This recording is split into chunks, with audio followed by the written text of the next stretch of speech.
Ya estamos de vuelta y recuerden que estamos en vivo, nos pueden escribir con el hashtag punto y contrapunto y los vamos a estar leyendo en medida de lo posible. Según la más reciente encuesta nacional sobre discriminación, la apariencia física es la principal causa de discriminación en México. El aspecto que detona la discriminación está generalmente vinculada a riesgos identificados como indígenas o afrodescendientes. La encuesta apunta que más de la mitad de la población indígena y afrodescendiente considera que sus derechos se respetan poco o nada. Pero racismo y clasismo en nuestro país no se manifiestan únicamente en la apariencia o el lenguaje. Los puestos de trabajo, los salarios, los lugares para vivir y hasta los espacios en las escuelas están marcados por el tono de piel y el código postal. La discusión sobre discriminación en México se ha reavivado a raíz de las manifestaciones registradas en Estados Unidos tras la muerte de George Floyd como consecuencia del abuso policial. Esto llevó esta semana al Consejo Nacional para Prevenir la Discriminación, el CONAPRED, a organizar el foro Racismo o Clasismo en México, que fue duramente cuestionado debido a que uno de los invitados era el youtuber Chumel Torres. CONAPRED reconoció que el evento, que describió como un diálogo entre personas con posturas disonantes, había generado una intensa discusión pública. El presidente López Obrador dijo esta mañana que invitar a personas caracterizadas por despreciar a otros a un foro contra la discriminación era como invitar a un torturador a un foro de derechos humanos. Pero ¿qué piensan nuestros panelistas? ¿El foro fue mala idea o fue peor idea el invitado? Y si quieres, empezamos esta vez contigo, Eder, para que nos des tu posicionamiento, tu postura sobre esta polémica que, bueno, ya estaba todo prendido, ya estaba el fuego incendiado y hoy creo que el presidente le echó más gasolina desde un punto que a mí de una forma que a mí no me encanta, que es desde el ninguneo a la institución, desde el desconocimiento. Yo creo que si en verdad no conocía que la existencia del CONAPRED o la conocía y metió esta polémica con esta declaración, pues las dos son igual de reprochables, pero ¿cómo lo estás viendo tú? Sí, yo creo que el desconocimiento más bien es un mensaje político del presidente. Creo que es evidente que fue un error, no en la organización de un foro, está bien que se hagan foros de discusión sobre discriminación. Me llama mucho la atención para bien que antes de la pandemia y ahora en plena pandemia en Estados Unidos y en todo el mundo, las grandes movilizaciones son en contra de opresiones, de la opresión machista y de la opresión racista y clasista. Eso está muy bien, es de celebrarse en todo el mundo. Y en medio de eso, que la presidenta de CONAPRED venga a organizar un foro con alguien que es clasista, racista, misógino, y que basa su humor en denostar y en oprimir a las personas, es totalmente absurdo y fue un error total. Hoy Beatriz Gutiérrez Müller fue todavía más clara en su mensaje porque, pues, a final de cuentas, ella como madre salió a exigirle a CONAPRED una explicación porque estaban invitando a un sujeto que hizo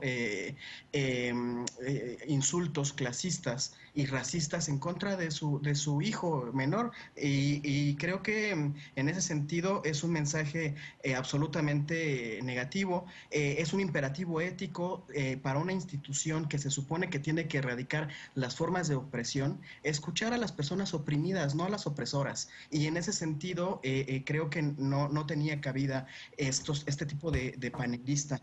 Y sí, se suma también al cuestionamiento de la autonomofilia, ¿no? Este asunto de que se creen organismos que tengan que hacer las funciones que el Estado debe garantizar. Pero Yo me CONAPRED no es pregunto autónoma, Eder.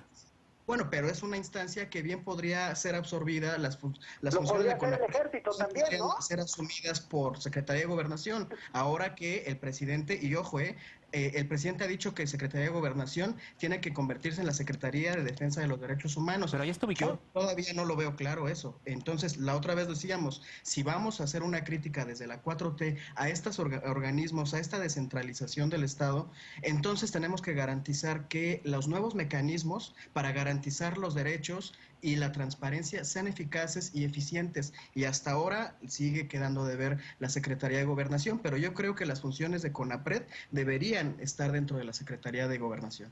Pues más o menos, ¿no? Mi querido Jorge Castañeda, ¿qué opinas tú? A ver, yo para empezar creo que es una cosa que hay que celebrar y hay que aplaudir que por fin en este país estamos hablando de racismo. Es una discusión que llega cientos de años tarde, iba a decir décadas, no, cientos de años tarde, y la única manera de empezar a erradicar esto, porque es un proceso largo y doloroso y que si llega algún día a su fin, digamos, es hablándolo y diciéndolo, y yo en eso sí me siento, o sea, sí siento que está muy bien, y aplaudo las voces que han salido, porque son las voces, como bien decía Eder, que tienen que hablar de estas cosas, sobre todo de actores como Tenoch Huerta, con quien puedo no estar de acuerdo en un montón de cosas, pero en esto estoy total y absolutamente de acuerdo, y festejo y aplaudo el esfuerzo que ha hecho. Entonces creo que eso es lo más importante que tenemos que tener claro. A ver, en cuanto al foro, digo, creo que está bien hacer foros. Si estaba bien, estaba mal invitar a Chumel Torres. Mira, sí, en efecto, es un comediante que utiliza el recurso más básico y simple de los lugares comunes de la discriminación para hacer chistes, lo cual habla de poca creatividad en algunos casos, yo creo, y que sí tiene consecuencias estigmatizantes y de discriminación hacia mucha gente, y creo que le hubiera hecho bien a él entender por qué está mal eso. Sí. Entonces, me da lástima que se haya cancelado ese evento, pero tengo entendido que se hizo el foro en otras partes, lo veremos quizá el día de mañana. Ahora, el foro se cancela justo por lo que dijo Eder, que es la intervención de la no primera dama Beatriz Gutiérrez Müller. Y ahí sí entramos a un territorio muy resbaladizo y peligroso, en el que se puede decidir desde el gobierno federal quién participa y quién no participa en ciertos foros. Y para cualquier persona que como lo queramos entender, la primera dama que tiene todo el poder en este país, porque censuran al opresor, pobrecito. Pues sí hubo un tema de censura. Ahora, sí, claro. Eso no me parece a mí que esté bien, nunca, ¿no? Nadie le impide expresarse. No, pero sí se quitó una invitación a un evento por un tema fue un extrañamiento que hizo ella y que hicieron las redes sociales. Un extrañamiento cuando viene de la primera dama es lo que es. Y bueno, tiene derecho a expresar su punto de vista, ¿por qué claro no? Que tiene derecho a expresar su y lo hizo público y transparente. Ok, perfecto. Pero regresando a lo que decías tú de ese exceso de organismos, le comentaba, pero no sé si me escucharon, porque ahora que ya tenemos al ejército en todo, y que el presidente no sabe qué hace el CONAPRED, y que son unos fifís, como ya dijo Gibran, y que no sirven para nada, pues ¿por qué no se lo damos al ejército también? No, hombre. También pueden hacer eso, ¿no? No te excedas. Todo, hacen aeropuertos, construyen bancos, pues también se pueden ocupar de pelear contra la discriminación, ¿no? Y así nos ahorramos unos pesos y va para la elección del año que entra. Dolores, se lo dejamos al ejército. ¿Qué hacemos? Te va a copiar el chiste Chumel. Pues bueno, me parece un poco lamentable que nos estemos burlando de un tema tan serio como es el racismo, la discriminación y el clasismo. A mí lo que me parece importante en esto es que estamos debatiendo de pronto desde una perspectiva como muy particular. Y muy particular me refiero en torno al último comentario del presidente y en torno a Chumel en específico. Cuando aquí la responsabilidad recae muy precisamente en la organización de CONAPRED, o sea, de Mónica Macice Duaye, no sé si lo mencioné correctamente porque es un nombre un poco extraño, y me refiero a ella porque ella tiene la responsabilidad, junto con su equipo de trabajo, de seleccionar a personas y personajes plenamente capacitados para estos temas que están levantando justo en este momento del mundo un gran levantamiento de voces internacionales. Podemos ver a Yalitza Aparicio, por ejemplo, y podemos ver a Tenoch también, por supuesto, y cientos de participantes y de voces que no tienen la posibilidad de participar en el debate público. Ellos y ellas deben de ser los protagonistas de este tipo de foros. Y si eso no lo tiene presente la directora de CONAPRED, si eso no lo tiene presente una organización, a mí me parece sumamente grave como error de relaciones públicas, de comunicación y de estructura de política pública, y de no tener una conexión social con los movimientos de gran trascendencia y que vienen obviamente desde muchísimos años atrás. Y lo digo porque yo soy nieta de un indio yaqui mayo, lo digo porque muchos de nosotros venimos del indigenismo, venimos de distintas de distintos sectores, y creo que son voces que no tienen la oportunidad. Chumel Torres, yo no voy a discutir sobre él porque no es mi tema y creo que no es adecuado discutir si sí hace, si no hace. Chumel Torres tiene suficientes escenarios para debatir lo que quiera, pero las personas que viven discriminación todos los días en México no, y ellos y ellas deben de ser protagonistas. Y yo desde aquí sí haría un llamado a las personas que se encargan de este tipo de eventos, a poner atención, a hacer bien el trabajo, a echarle ganas y sobre todo a tener una conexión social con la realidad del México, de lo que vive México. Lisa Sánchez, tu comentario, por favor. Me parece que es importante que nos recordemos a nosotros mismos cuáles han sido algunos logros de CONAPRED, justamente para que podamos valorar la institución en su conjunto y que podamos hacerle críticas como muy puntuales de cómo fortalecerla y mejorar justamente ese funcionamiento. Yo creo que en temas muy particulares, los mencionaba Dolores, como el tema de remoción de ciertas barreras para poblaciones indígenas, comunidad LGBTI, derechos justamente de las mujeres, personas con discapacidad.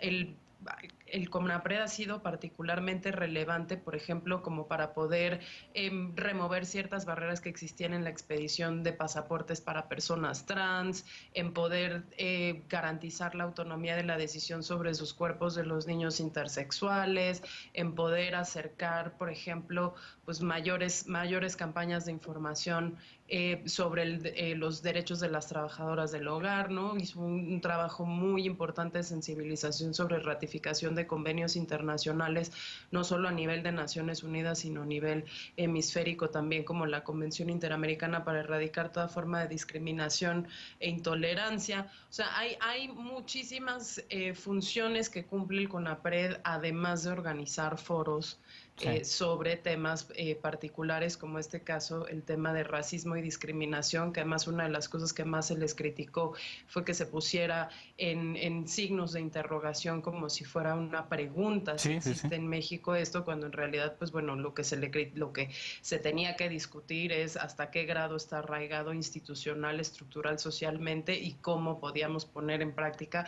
campañas y políticas públicas para disminuirlo y erradicarlo eventualmente. Entonces, primero reconocer entonces la importancia de la institución. No es una institución que esté ahí nada más haciéndose guaje o organizando este tipo de foros. Ha tenido una participación muy importante en la remoción de barreras estructurales en poblaciones muy específicas y ha sido fundamental en la visibilización de cosas que de otra manera quizás hubiesen pasado desapercibidas.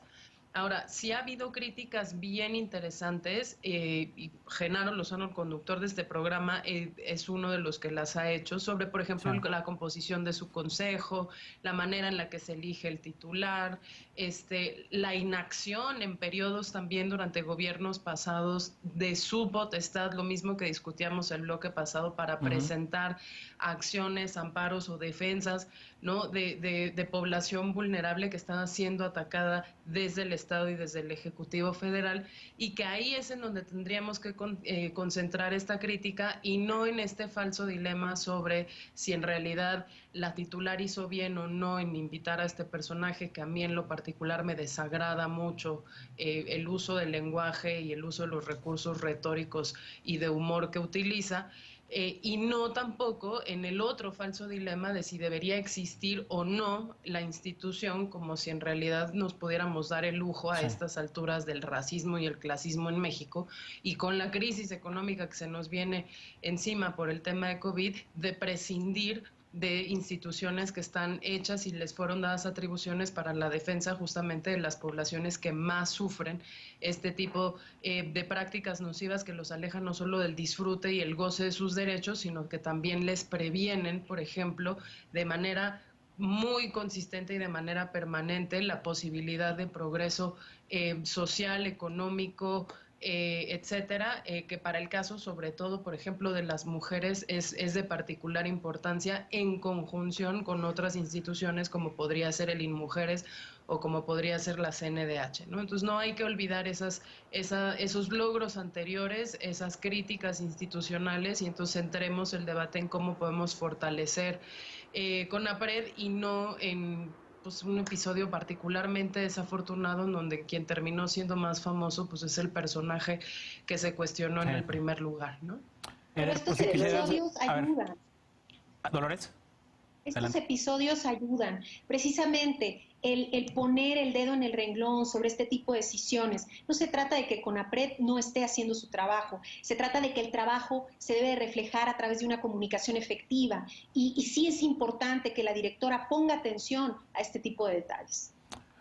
Totalmente de acuerdo. Lo único por que supuesto que va a tener logros. Por supuesto que va a tener logros con la PRE después de tantos años. Ha habido administraciones más decentes que esta, más eficaces que esta. Sin embargo, yo creo que también ahí hay un falso dilema en que si no existe CONAPRED, entonces se desata la discriminación. Lo que ahora está en cuestionamiento es si es la única forma de contrarrestar y combatir y erradicar las formas de discriminación. Yo creo que no es la única manera, pero también creo que no hay ninguna institución, incluida CONAPRED e incluido el gobierno federal, que esté ajeno a críticas y a modificaciones. Y lo que planteo es, a ver, si vamos a poner sobre la mesa el funcionamiento de CONAPRED, también pongamos sobre la mesa la posibilidad de que haya otras formas de combatir este problema que es la opresión clasista, racista, déjame nada más etcétera. precisar algo, porque tú hace un rato, y creo que va en sintonía de lo que estás diciendo, decías que mejor la absorbiera Gobernación o algo así. O sea, sí hay que tener claro que está sectorizada la Secretaría de Gobernación. Sí, es parte. El CONAPRED es parte de Gobernación. Insisto. Y el nombramiento lo hizo el presidente. Hay que ver si es el mecanismo. Sí, en eso estoy de acuerdo. Hay que ver si ese es el mecanismo adecuado para combatirla. Solo lo que digo es, abramos al debate, abrámonos a debatir estos temas. Bueno, pues sin duda, hay que debatirlos. Yo sí no creo que deberíamos de empezar un debate así ninguneando a las instituciones. Ya estábamos debatiendo desde que se dio la polémica del foro, pero bueno, habrá más tiempo para seguir hablando de un tema tan importante como la discriminación en México. Vámonos a una pausa. Y al regresar, la recaudación tributaria es considerada por el Ejecutivo Federal como uno de los pilares de la recuperación económica, pues pese a la pandemia, el SAT registra incrementos en el pago de impuestos. ¿Se debe a una eficiente política fiscal? Volvemos con esto a Punto y Contrapunto.